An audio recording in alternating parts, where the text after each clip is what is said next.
오늘 우리가 살펴볼 내용들은 성경에 두 책에 기록되어 있는 말입니다. 오늘 우리가 살펴볼 내용은 누가복음에 있는 누가복음 6장 46절 49절 말씀에 48절 49절 말씀, 두 절 말씀에 대한 내용이지만 이것은 마태복음에서는 5장에 나오는 내용입니다. 그래서 두 내용이 복음서 중에서 마태복음과 누가복음에 함께 나오는 병행 구절입니다. 이 두 본문을 함께 보는 것이 중요하지만 내용들은 본질은 동일합니다.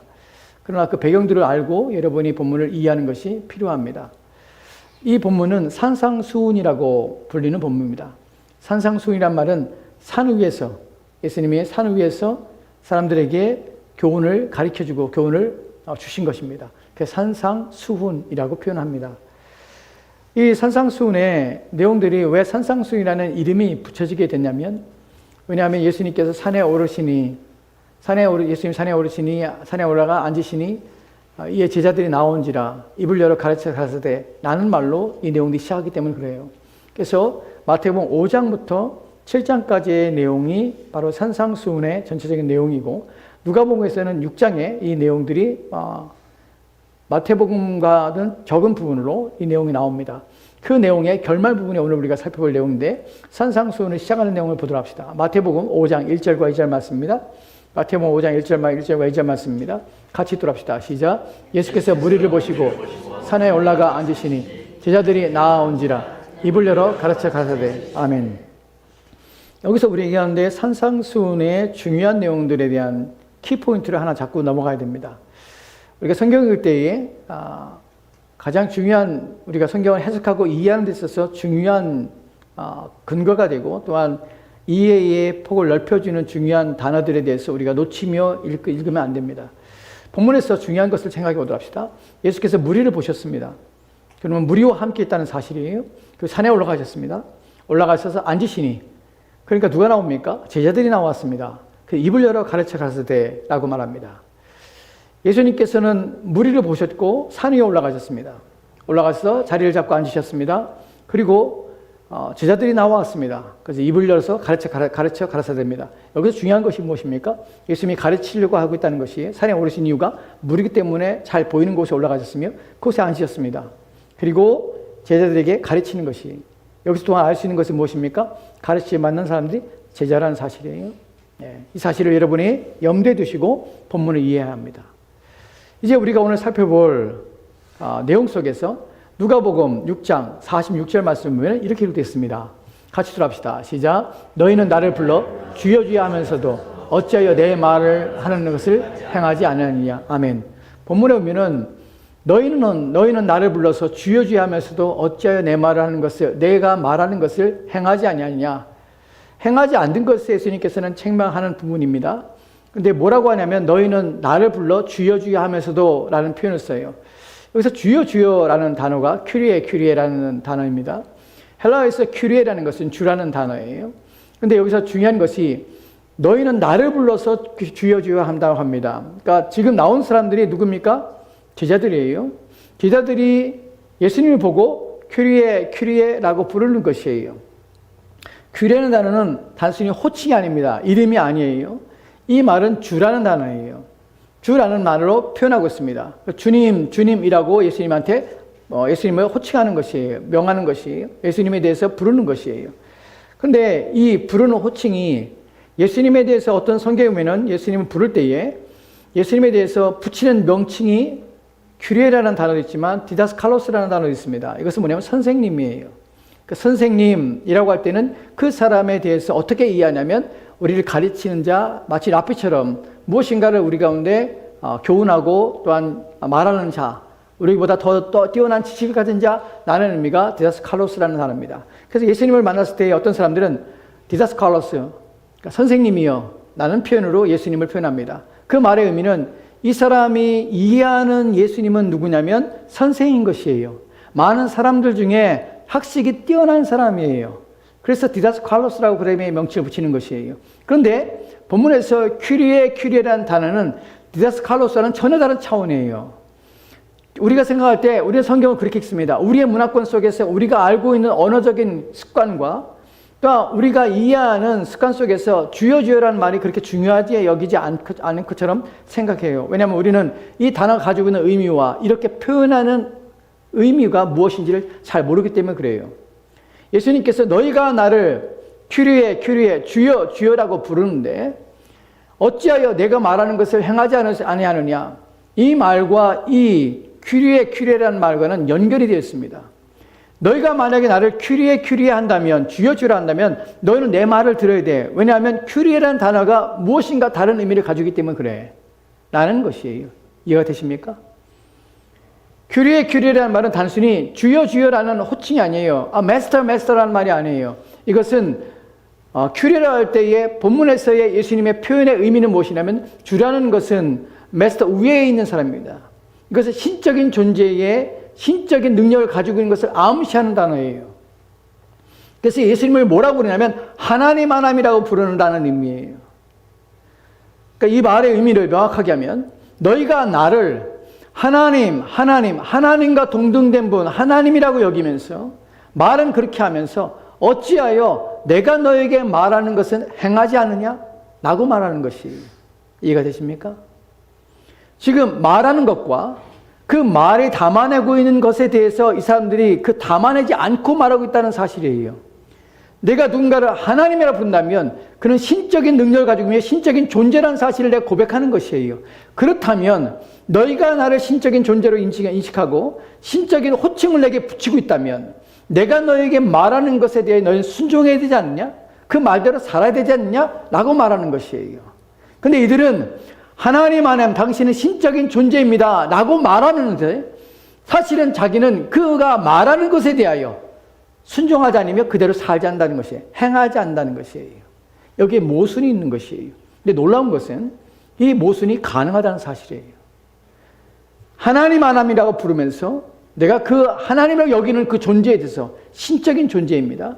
그분이 말하는 것에 내가 전혀 개의치 않고 그분이 말에 대해서 내가 무시하며 내 마음대로 행할 수 있다는 사실이에요. 그것이 본문에서 지금 우리 가운데 말씀하고 있는 내용이에요. 근데 더 중요한 것은 이 사람들 누구입니까? 이 지금 예수님께서 말씀하고 있는 대상이 누구죠? 우리가 앞서서 마태복음 5장에서 1절과 2절 말씀에서 예수님께서 산에 오르시고 앉으시니 제자들이 나온지라 이에 입을 열어 가르쳐 갔을 때 누가 나왔습니까? 제자들이 나왔어요. 무리들이 나왔어요. 세상 사람들이 말하는 것이 아니에요. 하나님에 대해서 인식하지 못하는 사람들한테 지금 말하는 것이 아니에요. 예수님이 나와서 예수님을 따르고자 하는 사람들이에요. 예수님을 믿는다고 고백하는 사람들이에요. 근데 이들이 지금 고백하는 것이 뭐냐면 하나님 하면서도 그들은 그렇게 살지 않는다는 것이에요. 오늘 우리가 살펴보고 있는 이 누가복음의 6장 46절부터 49절 말씀은 마태복음에서 7장의 마지막 산상수훈의 마지막을 다 감싸고 있는 마지막 결론에 해당하는 부분입니다. 예수님께서는 산상수훈을 통해서 팔복이라고 우리가 잘 아는 내용도 있죠. 팔복의 내용들을 여러분 팔복이 무엇입니까? 심령에 가난한 자는 복이 있나니 천국에 저일 것이며 애통한 자는 복이 있나니 저희가 위로를 받을 것이요. 이 내용들이 팔복이에요. 화평케 하는 자, 또한 정결한 자, 이런 의에 줄이고 목마른 자, 이런 내용들이 담겨져 있습니다. 팔복은 하나님 나라의 정체성이에요. 하나님 나라 사람들이 어떤 사람들인지를 보여주는 것이에요. 우리는 팔복을 통해서 복을 받는 방법, 8개의 복을 받는 방법이 아니라 복을 받은 자가 어떠한 삶을 사는지 그 정체성에서 설명합니다. 그리고 그 다음에 나오는 내용 속에서는 그리스도인이라는 하나님의 백성들은 어떤 사람들인지, 어떻게 사는 사람들인지, 어떤 삶을 살아야 되는지에 대해서 하나님 나라의 윤리와 도덕에 대해서 말씀하고 있어요. 그리고 마지막에 하시는 말씀이 뭐냐면 너희가 나를 하나님을 믿고 있다면 어떻게 살아야 되는지, 그 사람은 어떤 삶을 사는지를 보여주고 있는 것이에요. 그것이 바로 마지막 내용에는 우리가 살펴보는 이 내용들입니다. 여기서 제자들에게 예수님께서는 너희가 나를 하나님이라 부르지만 사실은 너희들은 그 부르는 너희들의 나를 칭하는 그 명칭에 부합하지 않게 나를 칭하고 있고 그 너희가 만약에 하나님이라고 여긴다면 너희는 반드시 내가 말하는 것을 순종하며 그 말하는 대로 살아야 돼. 그렇다면 너는 나의 제자가 아닐 뿐만 아니라 너희가 나를 그렇게 부르는 것은 무의미한 것이야 라고 말씀하는 것이 그 다음에 나오는 7절, 47절 말씀이면 이렇게 이제 예수님께서 그 설명을 합니다. 47절 말씀 같이 들어갑시다. 같이 읽겠습니다. 시작. 내게 나와 내 말을 듣고 행하는 자마다 누구와 같은 것을 너에게 보이리라. 아멘. 본문에 보면은 한글성에 보면은 내게 나와 내 말을 듣고 행하는 자는 누구와 같은 것을 너에게 보이리라. 말이 정확하게 한글 성경에 보면 좀 정확하게 되어 있습니다. 뭐가 정확하다는 것은 본문에서 중요하게 표현하고 명확하게 본문이 예수님이 말하고 있는 의도에 대해서 분명하게 찝어서 우리가 이해할 수 없어요. 사실 원문의 의미는 어떤 의미냐면 내가 너에게 보이리라 라는 것이에요. 영어 성경에서 I will show you. 내가 너에게 보이리라 라는 것이 사실은 본문에서 중요한 단어입니다. 이 문맥 속에서 우리는 하나의 주된 동사와 또 나머지 현재 분사라는 문법들에 대해서 우리가 보게 됩니다. 하나는 뭐냐면 I will show you. 내가 너에게 보이리라 라는 것이에요. 근데 어떤 것을 보이냐면 어떤 누구든지 who comes to me. 내게 오는 자, here's my word. 내 말을 듣는 자 and put them into practice. 그것을 실천하는 자. 라는 의미를 나누는 것에 대해서 예수님께서 보이는 것이에요. 누구든지 내게 오는 자, 또한 내게 내 말을 듣는 자, 내 말에 대해서 삶을 사는 자. 그 사람이 어떤 자인지 영어 성경에서는 NIV에서는 what they are like. 그들이 어떤 자인지, 그들이 누구인지에 대해서 예수님께서 말씀합니다. 근데 사실은 원문은 좀 NIV는 이것을 통틀어서 복수형으로 번역했습니다. 근데 사실 원문은 단수예요. 그래서 3인칭 단수입니다. 그래서 what he is like. 그는 어떤 사람이냐. 누구든지 어떤 사람에 대해서 내가 너에게 보이는데, 어떤 사람에 대해 내가 너에게 보이는데, 그 사람이 누구냐면 주여 주여 하는 자가 어떤 자인지, 정말로 주여 주여 할 수 있는 자가 누구인지, 그 사람이 어떻게 사는지, 어떤 행동하는지에 대하여 내가 너에게 보일게 라고 예수님이 말하는 것이. 그러니까 이 말은 주여 주여 한다고 해서 모두가 다 예수님을 하나님 하나님이라고 예수님을 그렇게 생각한다고 해서 여러분이 생각하고 여러분이 그렇게 고백하는 것이 아무 의미 없다는 것이. 무엇이 담아내지 않으면, 그 말의 의미가 담아내지 않으면, 그 말이 가지고 있는 뜻을 담아내지 못하면, 그 뜻을 담아내는 것이 어떤 사람입니까? 어떤 사람이냐면 그 사람은 첫째로 내게 오는 사람이야. 두 번째로 와서 내 말을 듣는 사람이야. 세 번째로 와서 내 말을 듣고 그 말을 따라 사는 사람이야. 이 사람이라는 것을 지금 말하고 있는 것이. 근데 여기서 중요한 것이 뭐냐면 오다, 그리고 내게 나오고 말을 듣고 또한 행하다 라는 이 단어는 현재형이에요. 현재 분사형이에요. 무슨 말이냐면 지속적으로 오는 것이에요. 예수님을 주여 주여 한다면, 정말로 하나님을 알고 있다면, 그분이 이 땅에 오신 하나님이라는 사실을 믿고 있다면, 예수님이 정말로 하나님이라고 여러분이 확신하고 있다면 그 사람은 어떤 사람이냐면 끊임없이 주님 앞에 나오는 사람이에요. 단회적으로 한 번 나오는 사람이 아니라 매번 계속해서 나오는 사람이에요. 끊임없이 그분께로 가까이 오는 것이에요. 와서 뭘 하냐면 끊임없이 듣는 것이에요. 무엇을? 그분의 말씀을 듣는 자예요. 또한 듣기만 하는 것이 아니라 그것을 끊임없이 실천하는 자예요. 그러니까 우리가 지금 살펴보는 것은 주여 주여 하는 자들이 모두가 다 동일하게 그 말에 담아내고 있는 의미에 맞게 있느냐 아니냐, 맞게 있느냐 어떻게 우리가 구분하느냐면 그 사람의 행위를 보고 구분하는데, 이 사람은 끊임없이 주님 앞에 나와야 되는 것이, 끊임없이 주님 앞에 오는 사람이에요. 주님을 만나기 오고 그의 말씀을 듣게 오는 것입니다. 그리고 끊임없이 주님의 말씀을 듣는 자입니다. 그리고 그 말씀을 들은 대로 끊임없이 살아내는 자예요. 이것이 바로 주님 앞에 주님께 주여 주여 하는 자가 합당케 주여 주여 하는 그 의미가 부합한 삶을 사는 것이. 그렇지 않고 주여 주여 하지만 나 예수님 믿습니다 라고 말하지만 이런 예수님 지금 말하고 있는 이와 같다, 그런 사람이다 라고 말하는 이런 행위가 없다면, 이런 것이 따라오지 않는다면 그 사람은 예수님이 너희가 나를 주여 주여 하지만 참으로 나는 너희가 주가 아니야, 너는 나와 아무 상관이 없어 라고 말하는 부류에 속하게 되는 것이. 주님께서는 지금 갈라놓고 있습니다. 너희가 나를 주여 주여 하지만 내게는 내게 속한 자들이 있고 그렇지 않은 자들이 있어. 나를 주여 주여 하는 것이 나를 하나님이라고 여기지만 참으로 하나님이 여기는 자는 이런 자들이야 라고 갈라놓고 있는 것이. 그 중에 오고 있는 자, 듣고 있는 자, 또한 그들 말씀대로 순종하는 자라는 것이. 근데 이것을 여기서 그치는 것이 아니라 예수님께서는 더 나아가셔서 그런 자가 어떤 자인지를 비유로 들어 설명합니다. 그 사람이 무엇을 하고 있는 자인지를 설명하고 있는데 그것이 48절 말씀이에요. 48절 말씀 보도록 합시다. 같이 들어갑시다. 시작. 집을 짓되 깊이 파고 주추를 반석 위에 놓은 사람과 같으니 큰 물이 나서 탕류가 그 집에 부딪히되 잘 지었기 때문에 능히 요동하지 못하게 하였거니와. 아멘. 우리가 잘 아는 대로 반석 위에 집을 지은 자와 모래 위에 집을 지은 자라는 표현 속에서 여러분이 알고 있는 내용입니다. 근데 이 본문의 의미를 좀 생각해 보셔야 돼요. 본문에서 우리가 그냥 할 때 반석 위에 집을 짓는구나. 이것이 구체적으로 무엇인지 잘 모릅니다. 집을 잘 튼튼하게, 자기 인생을 튼튼하게, 좋은 곳에 안전하게 모래 있지 말고 반석 위에 집을 지어야 돼. 나는 것이 어떤 의미인지, 그리고 이 사람이 가리키고 있는 것이 무엇인지, 이 전체적인 모래 위에 집을 짓거나 반석 위에 집을 짓는 자를 예수님이 비유하는 이유가 무엇이냐면 주여 주여 하지 마. 너희가 나를 주여 주여 한다고 해서 모두가 다 나를 믿는 자가 아니야. 너희들이 나를 주여 주여 한다고 해서 내가 천국에 가거나 또 너희들이 구원이 있는 것은 아니야. 그 사람들이 누구냐면 바로 이런 자들이야. 내가 보여줄게. I'll show you. 이 말이 중요한 것이. 예수님은 분명히 보여줍니다. 그리고 말해주는 것이. 이런 자가 바로 나를 주여 주여 하는 것이 그 말이 진실이야. 그 말이 진정성 있는 것이야. 그러나 아무나가 아닌 것이에요. 교회에 있다고 해서 아무나가 다 그리스도를 주로 믿는 것은 아니에요. 이런 사실에 대해 인식하고 주님께서 내가 보여줄게 어떤 사람이지. 사람이 말하는 것이 아니에요. 주님이 말해주는 것이. 주님께서 우리가 알게 하시는 것이. 그 사람 중에 그 사람의 특징에 대해서 이렇게 말합니다. 집을 짓되 한 사람이 있습니다. They are like라고 NIV에 번역했지만 He is like a man.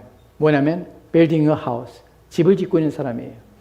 본문에서 집을 짓고 있는데 집을 계속 완성하는 것이 아니라 계속 집을 짓고 있는 것이에요. 이 사람의 특징이 무엇입니까? 집을 짓는데 영어 성경에는 who dug down the deep. 영어 성경에서는 NIV에서는 이것을 dug down deep이라고 표현했습니다. 번역했습니다. 그런데 원문의 의미는 좀 달라요. 원문에는 두 가지의 동사가 따로따로 번역이 되었습니다. 따로따로 나오는데 하나는 뭐냐면 땅을 파고 있는 사람이다. 이 사람은 집을 짓기 위해서 땅을 파는 사람이다. 땅을 계속해서 팝니다. 두 번째로는 땅을 파되 어떻게 파냐면 깊게 파고 있는 사람이다. 땅을 파되 깊게 파는 것이에요. 세 번째로는 이 사람의 lay the foundation on rock. 반석 위에다가 이 사람의 기초를 놓는 사람이에요. 그러니까 이것을 종합해보면 이런 의미예요. 이 사람이 집을 짓기로 했습니다. 자기 집을 짓는지 어떤 집을 짓는지 우리가 정확히 알 수 없어요. 집을 짓는 사람과 같아. 내가 보여줄게 어떤 사람이 참으로 나를 주여주하는데 그 사람의 진정성인지 보여줄게. 참된 고백이 무엇인지를 보여줄게. 그 사람이 나한테 고백할 때에 하나님 할 때 그 사람이 정말로 나를 하나님 믿고 고백하는지 아닌지 내가 보여줄게. 이런 사람이 바로 그 사람이야. 그 사람은 집을 짓는 사람이야. 집을 짓고 있는데 어떻게 집을 짓냐면 집을 짓기 위해서 땅을 파고 있어. 열심히 땅을 파고 있어. 근데 땅을 파고 있는 것이 그냥 땅을 넓게 파는 것이 아니라 깊게 파고 있어. 깊게 파는데 어디까지 파냐면 반석을 만날 때까지, 돌을 만날 때까지 이 사람은 땅을 계속 파고 있는 사람이야. 바위를 만날 때까지 땅을 파는 사람이야.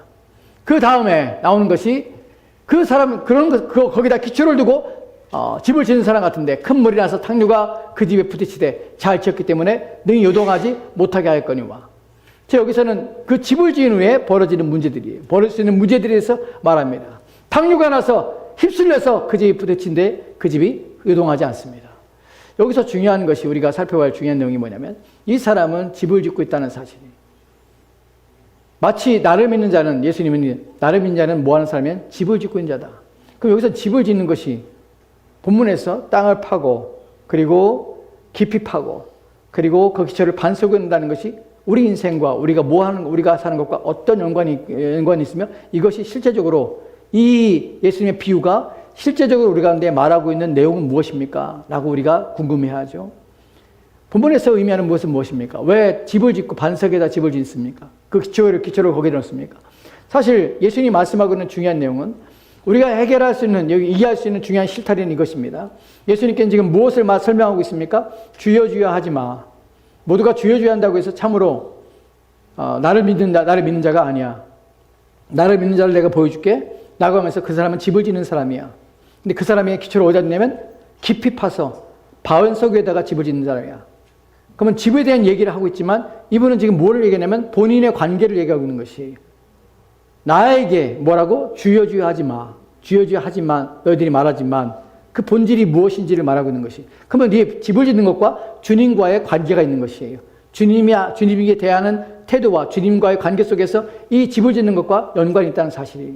그럼 여기서 반석의 의미가 무엇이냐면, 왜 이런 말씀을 드리냐면, 본문에서 할 때 이 본문의 의미가 무엇인지를 드러나고 본문의 명확하게 비유의 목적이 무엇인지를 여러분이 알게 하기 위해서 그런 것이에요. 로마서 9장 33절 말씀에는 본문에 제가 보이지 않습니다. 로마서 9장 33절 말씀에 예수님께서는 반석이라고 표현합니다. 예수님께서는 바위이십니다. 그 위에 떨어져서 박살나는 것이 본인은 바위라고 예수님께서 바위라고 비유를 하십니다. 그리고 또 한 구절 보면은 고린도서 3장 11절 말씀에 이렇게 읽겠습니다. 같이 들어갑시다. 같이 읽겠습니다. 시작.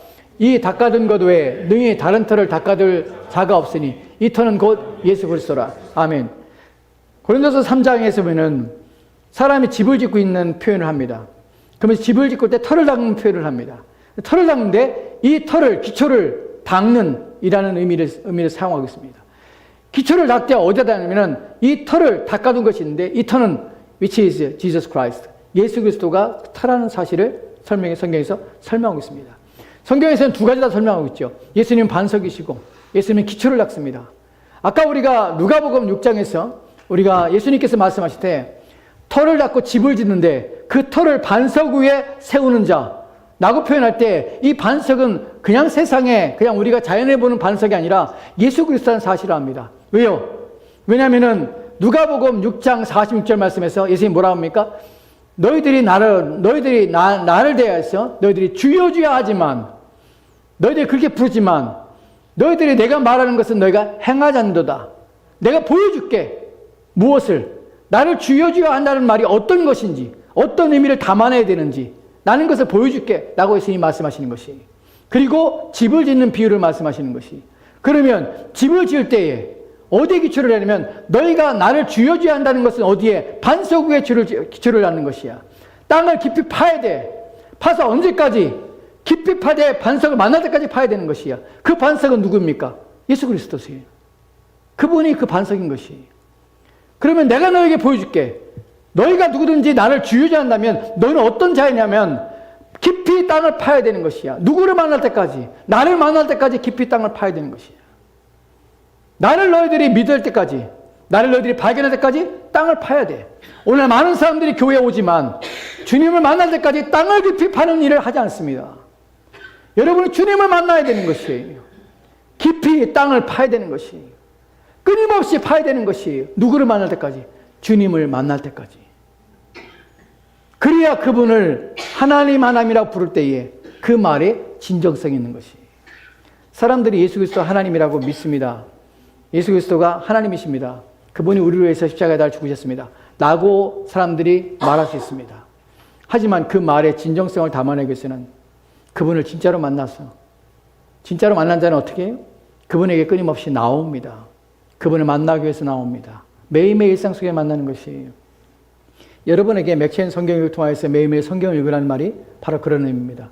경건생활이라는 것은, 신앙생활이라는 것은 주일날 한 번 와서 하나님 앞에 예배 드린다고 여러분이 경건생활, 하나님 믿는 믿음의 생활을 사는 것은 결코 아닙니다. 매일매일 여러분은 하나님께 나오고 주님을 만나야 됩니다. 그분의 말씀을 들어야 합니다. 그리고 그 말씀을 날마다 실천하며 살아야 합니다. 그것이 일상인 것이에요. 그것이 생활인 것이에요. 집을 짓고 있는데 이 사람은 본문에서 뭐라 합니까? 예수님께서 말씀하실 때 집을 짓고 있는 자라는 표현을 씁니다. 집이 완성된 것이 아니에요. 집을 짓고 있는 것이에요. 그런데 중요한 것은 뭐냐면 기초가 어디냐는 것이에요. 기초를 그리스도께 두고 계속해서 집을 지어가고 있는 것이에요. 그분의 말씀으로 그분의 뜻과 그분의 계획과 그분의 목적에 부합하게 자신의 인생의 삶을 날마다 그 말씀에 부합하게 자신의 인생을 채워가는 것이에요. 이것이 바로 본문에서 말하는 집을 짓는 자의 모습인 것이에요. 여러분은 주초를 만나는가 하는 분이에요. 주초인 그리스도 예수를 여러분 경험하셨습니까? 그분까지 깊이 들어가셨습니까? 그리고 그분의 말씀, 그분의 기초를 해서 내 인생의 삶들을 채워나가고 있는가 하는 부분이에요. 여러분의 삶의 매 순간 모든 일에서 그분이 기초가 된다는 것은 그분의 말씀, 그분의 말씀에 기초로 해서 그분의 말씀에 의해서 여러분의 생각과 여러분의 삶의 방식과 사고방식과 여러분의 생활 습관과 여러분의 생활의 행동의 모든 것들에 대해서 그분의 말씀에 그분의 말씀에 부합하게 여러분의 삶을 매 순간 살아내고 있는가 하는 부분이에요. 그것이 인생의 집을 짓는 것입니다. 여러분, 집은 다 짓고 있습니다. 여러분만 짓고 있는 것이 아니에요. 모든 사람이 집을 짓는 자입니다. 왜냐하면 이렇게 집을 짓는 자가 있는 반면에 또 다르게 집을 짓는 자가 있기 때문에 그래요. 누가복음 6장에 49절 말씀 보면 이렇게 기록되어 있습니다. 같이 들어갑시다. 시작. 듣고 행하지 아니하는 자는 주추 없이 흙 위에 집 지은 사람과 같으니 탕류가 부딪힘에 집이 곧 무너져 파괴됨이 심하니라 하시니라. 아멘. 여기도 집을 짓는 사람이 있습니다. 세상 모든 사람은 집을 짓습니다. 자기의 인생이라는 집을 짓고 있는 것이에요. 근데 무엇을 근거로, 무엇을 채워서, 무엇을 통하여서 집을 짓고 있냐는 것이죠. 그 집은 무엇과 같으냐는 것이죠. 반석 위에 집을 짓고 예수 그리스도의 집을 짓다는 것은 예수 그리스도의 가치, 예수 그리스도의 말씀의 의미, 예수 그리스도의 말씀의 뜻에 따라서 자기의 인생의 의미와 자기의 인생에 살아갈 내용들을 그 삶을 채워가는 것으로 집을 짓는 것이에요. 그러나 예수 그리스도 없이 집을 짓는 것입니다. 여러분, 집은 다 짓습니다. 인생이란 집을 다 짓고 있는 것이. 근데 문제는 무엇이냐면 집을 짓고 때 이 사람은 어떻게 했습니까? 듣고 행하지 않은 자예요. 이 사람도 집을 짓고 있는 자입니다. 근데 듣습니다. 듣지만 행하지 않습니다. 이 사람과 아까 앞에 있는 사람과 동일한 것이 무엇입니까?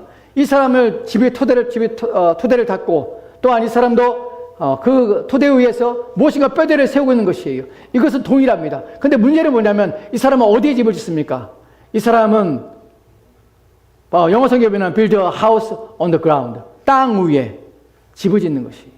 땅 위라는 비유는 아까 말한 반석 위라는 비유와 상반되는 것입니다. 그냥 그 위에, 땅이라는 것은 세상 위에, 자기의 삶의 가치 위에, 자기의 이해 위에, 또한 자기의 생각 위에, 자기가 살아오는 삶의 방식 위에 집을 짓는 것이. 내 마음대로 인생을 사는 것이, 내가 하고 싶은 대로 인생을 살고 내가 원하는 대로 내 삶을 살아가는 것이에요. 사람은 그냥 살지 않습니다. 무엇에 따라 삽니까? 자기가 원하는, 자기가 바라는, 자기가 기뻐하는 것을 위하여 삽니다. 그것으로 자기 인생을 채워가는 것이에요. 그 인생은 누구를 위하여, 무엇을 위하여라는 그 물음 속에 그것이 자기가 되는 것은 땅 위에 집을 짓는 것입니다. 그런데 내가 아니라 나의 삶의 주인이시고 내가 하나님이라고 부르는 그분 앞에서 그분이 나를 지으신 목적에 부합하게 내가 어떻게 사는 것이 바르게 사는 것일까? 내가 그분 앞에서 어떻게 내 인생을 살아야 될까? 그분은 나의 인생을 어떻게 살기를 원하실까? 라는 것을 고민하고 생각하고 그 물음 앞에서 하나님 앞에서 내 삶을 살기 위해서 애를 쓰며 사는 것. 이것이 큰 차이라는 사실이에요. 문제는 이 집이 평상시에는 이 두 집에 차이가 없습니다. 근데 문제는 시련 앞에 차이가 있고 인생의 마지막에 차이가 있다는 것이에요. 탕류가 합니다. 탕류가 일어나서 그 집을 부딪힙니다. 여러분, 그것은 인생의 어려움도 위기도 있지만 인생의 마지막인 것이에요. 그때 이 두 집은 어디에 기초인에 따라서 그 인생의 마지막 결론이 극명하게 갈라진다는 사실입니다. 예수님은 말씀합니다. 너희가 나를 주여 주여 한다는 것은 그냥 말하는 것이 아니다. 너희가 나를 하나님이라고 인정하는 것이야. 그 말을 하는 자들은. 그렇다면 너희가 하나님이라고 인정하면서 너희가 그 말을 듣고 너희가 집을 짓는데 하나님이라고 인정하는 사람은, 참으로 하나님이라고 여기는 사람은 매일 내게 나오는 사람이야. 매일 나를 찾는 사람이야. 매일 나와 함께하기 원하는 사람이야. 내 말을 귀담아 듣는 사람이야. 그리고 귀담아 들을 뿐만 아니라 그것을 내 삶의 기초로, 삶의 원리로 삼고 매일매일 애쓰며 살아가는 사람이야. 왜냐하면 그것이 생명이기 때문에 그 말을 지키는 것이, 그 말을 따라 사는 것이 내 인생에, 내 영혼에 안전하기 때문에, 그렇기 때문에 그 말을 찾는 것이야. 그 사람은 나를 만나기 위해서 부단히 애를 쓰는 사람이야. 나를 만나고 나를 또한 나의 위에 집을 짓기 위해서 애를 쓰는 사람이야. 그러나 모든 사람이 집을 짓고 있지만 모든 사람이 이와 같이 집을 짓는 것은 아니야. 나로 하여금 주여 주여 말하지만 하나님이라 부르지만 그 사람이 내 말에 대해서 따르지 않고 순종하지 않은 사람은 집을 짓지만 자기를 위해 짓는 것이야. 자기의 생각, 자기의 가치, 또한 자기가 믿고 따르는 것, 자기가 신뢰하는 것, 자기가 살아왔던 삶의 방식, 자기의 생각을 가지고 집을 짓지. 그 사람은 나중에 자기 인생의 마지막 때에 자기 인생의 곤란함을 얻고 또한 망함을 얻고 또한 멸망길에 서게 되는 것이야.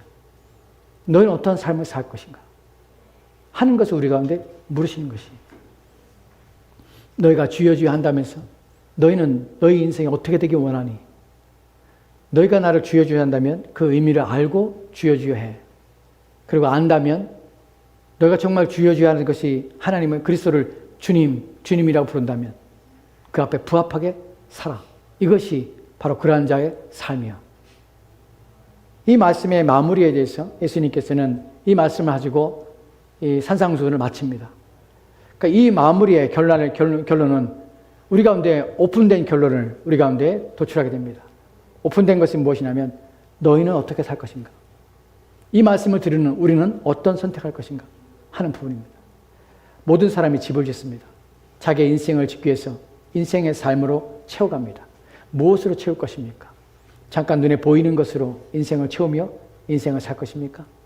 아니면 영원한 것으로 여러분의 집을 짓고 있습니까? 우리가 살아온 날보다 우리가 살아갈 날이 훨씬 적은 자들입니다.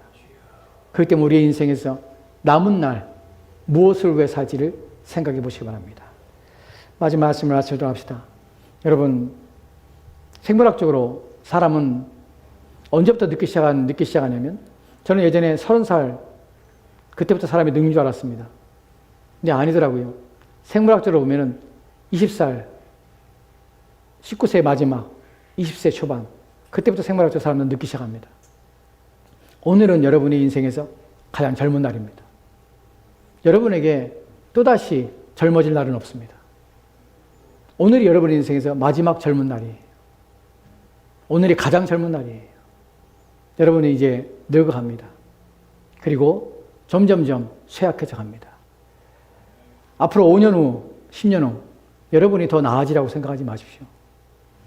여러분의 육체는 쇠잔하고 점점점 여러분은 쇠퇴합니다. 그것이 당연한 것입니다. 인생이 쇠퇴하고 또한 쇠약해지고 또한 병약해지는 것은 모든 인생이 하나님 앞에 범죄함으로 말미암아 죄가 우리 안에 들어오고 죄로 말미암아 사망이 우리 들어와서 우리가 늙어가는 과정을 겪게 되는 것입니다. 그러나 이 과정 속에서 우리는 우리 인생이 어느 날 마지막에 올 것이라는 사실을 우리는 압니다. 마지막에 사람들은 자기의 인생을 정리하며 자기의 집을 돌아봐야 할 때입니다. 사람들은 분주의 인생을 살아가며 그 집이 어떤 모양인지 내가 쌓아올린 내가 짓고 있는 이 집이 어떠한 모양인지를 전혀 생각하지 않고 인생을 살아갑니다. 그러다가 마지막 날 내가 내 인생의 집을 잘못 지었다고 후회하며 인생을 마칩니다. 그러니까 지혜로운 사람은 마태복음 5장의 산상수훈에서 예수님은 이 사람을 반석에 집을 지은 사람을 지혜로운 사람이라고 표현합니다. 지혜로운 사람은 자기가 지으면서 자기 집을 봅니다. 내가 어떻게 짓고 있는지 끊임없이 확인합니다. 내가 잘 짓고 있는지, 내가 짓고 있는 집이 이것이 정말 온전한 집인지, 내 인생을 헛되게 허망하게 내 인생을 살고 그렇게 지은 집은 아닌지 하고 돌아보는 것이 그것이 집을 지혜롭게 짓는 자의 모습인 것입니다. 왜 집을 지을 때 설계도가 필요합니까? 왜냐하면 엉망으로 짓지 않기 위해서 그렇습니다. 이처럼 여러분의 인생에서 마지막 날에 여러분이 점검하지 않고 찾아보지 않고 되돌아보지 않아서 여러분의 인생이 망가진 채 회복할 수 없는 채 여러분의 인생이 하나님의 진노와 심판 가운데 놓이지 않도록 주의하십시오. 그리고 아직 때가 있을 때에 여러분이 어떻게 여러분의 인생을 짓고 있는지를 늘 돌아보십시오. 그리고 오직 그리스도 예수 외에는 다른 것으로 집을 짓는 것이 헛됨을 인식하십시오.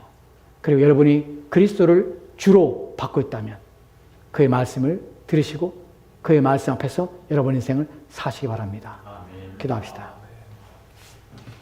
하나님, 오늘 우리가 주의 말씀을 들으며 우리 주 예수 그리스도께서 우리 가운데 경고하시며 권면하시며 초청하고 있음을 알게 하옵소서. 너는 너희 인생을 어떻게 짓 것인가? 너희 집을 어떻게 짓고 있니? 나를 주여 주여 하는데 그에 합당하게 집을 짓고 있니? 너는 너희 집을 보고 있니? 너희 인생이 마지막 날 너희 집이 어떻게 될 것이라고 생각하니? 나는 물음 앞에 우리는 집을 짓고 있는 자로서 그 집이 영원한 집으로, 그 집이 생명 있는 집으로, 그 집이 우리를 구원할 집으로 지어가고 있는가 늘 돌아봐 주의하여 우리의 인생과 우리의 삶이 허망하지 않도록 주여 도와주옵소서. 우리를 하여금 주 앞에 지혜로운 자의 삶을 삶으로 우리가 지은 집이 구원의 집, 그리스도를 닮은 집이 되므로 마지막 날에 영광스러운 주 앞에서는 우리가 되도록 주여 도와주옵소서. 주께서 함께 원하오며 예수님 이름으로 기도합니다. 아멘. 다 같이 찬송합시다.